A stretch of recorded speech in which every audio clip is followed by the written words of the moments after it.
Pelajaran yang keenam ya, aset yang paling berharga itu bukan uang, bukan properti, bukan sesuatu yang didapatkan.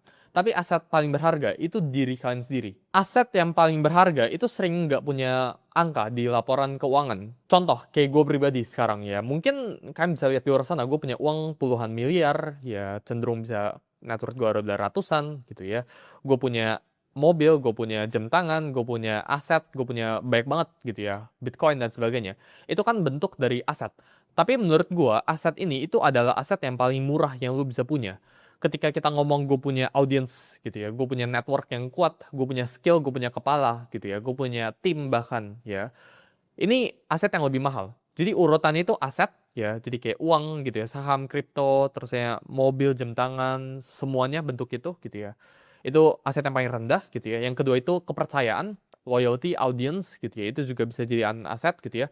Human labor ini yang paling atas ya, level paling tinggi gitu. Karena ketika lu punya resource allocation, human labor ya, lu punya orang-orang terdekat lu yang bisa ngelakuin apapun itu. Orang-orang lu yang A plus kita ngomong, orang-orang yang hebat, maka ini aset terbaik lo. Jadi aset itu nggak melulu tentang uang. Itu yang gue pelajarin di umur ke-19. Aset itu bisa bentuk itu lain. Bisa bentuk dalam orang, bisa bentuk dalam ilmu. Ilmu kepala lu itu aset gitu ya. Karena gini, kalau uang lu itu aset lo, kalau gue sekarang riset semua uang lu, apa kalau bisa dapetin balik uangnya gitu ya? Kalau tanya gue, jawabannya gue bisa gitu ya. Karena gue punya apa yang gue butuhkan dalam kepala gue punya ilmunya, gue punya networknya, gue punya skillnya. Jadi gue pribadi ya nggak pernah ngelihat diri gue itu seberapa kaya dari seberapa banyak uang yang gue punya ya. Karena menurut gue uang itu merupakan lagging indicator.